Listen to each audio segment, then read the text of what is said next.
I don't even know. Whoa! Oh, I almost just fell out of my chair.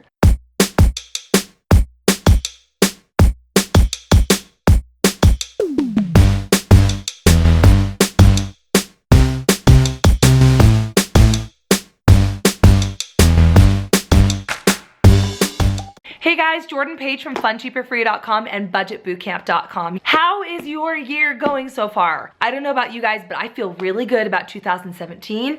I'm feeling it, ready to kick it in the head.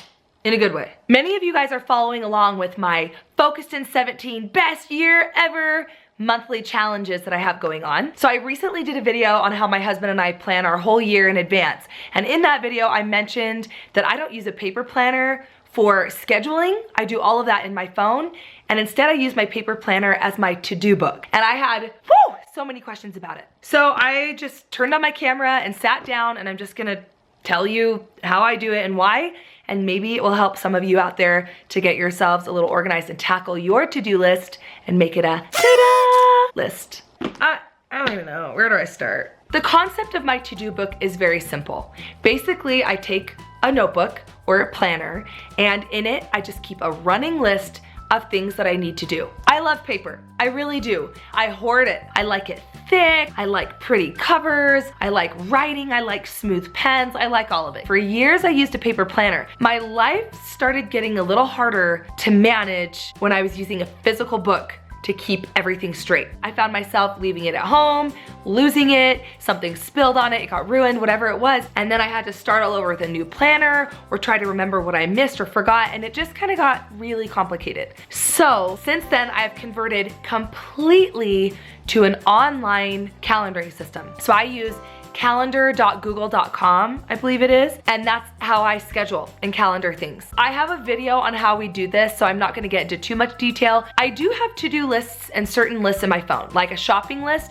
I think you should always keep in your phone. I don't even go to the bathroom without my phone. I'm not gonna go all the way to Costco without it, and I do have a few other digital lists, but my main to-do book I keep on paper. I've used all different forms and kinds, and they all kind of work fine. Let me explain how it works. I usually get my notebooks at Ross or TJ Maxx because they are super inexpensive. I have done different kinds. I've done notebooks that are just like, whoa, that is bright. Notebooks, you know, that are blank and it's just sheets of paper. I really liked this book until a certain 2-year-old got a hold of it. Bothers me when all my pages aren't blank. Or planners. So this one is a planner that just has big open boxes for the dates. And I really like this one. And then there's also, you know, like a full-blown planner that I've used that has like the dates and all sorts of, you know, added benefits and functions and stuff. My friend Shannon gave me this. It's from Plum Street Prints, and this is an investment. It's a really nice planner. It's like super quality, so that was really nice of her to give this to me. Let me just walk through how I do it. So when I use just a notebook as my to-do book, essentially what I do, I tend to open up and have a page for home and a page for work to-dos. I keep this book with me all the time. I keep it in my purse, and then when I get home, I pull it out of my purse and keep it with my phone. And I always try to carry it with me, even from room to room. And it's so simple, but as the day goes on, if I think of something I need to do, whether it's empty the dishwasher, call so-and-so back, email this person, fold the laundry, tell Bubba blah, blah, blah, big or small, if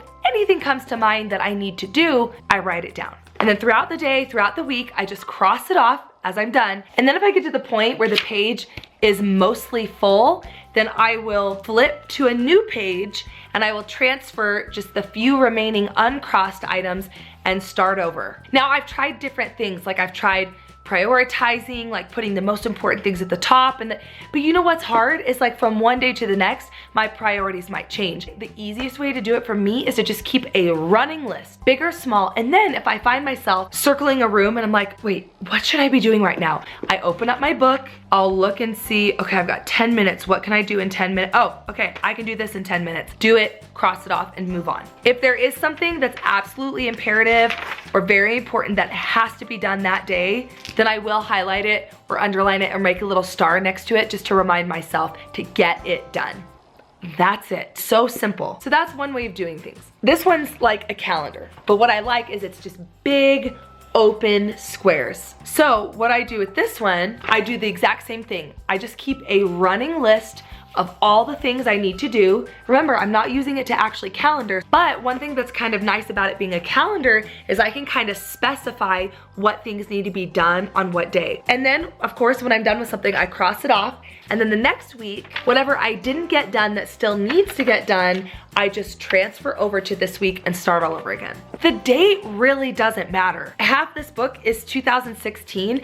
I don't care if it's September or whatever. I'll just cross out the date. And honestly, I just don't even pay that much attention. I do look at the days of the week, like Monday, Tuesday, Wednesday, Thursday, Friday, but I don't really care if it's actually Monday the 12th. I'm just using it as a to-do list, not as a calendar. Maybe that would drive you nuts, but for me, I don't really care. So far, this one's probably my favorite. I don't know if you can even see that. I had to put some tape on the side of the book so that a pen could stick in there because there was nowhere to keep a pen.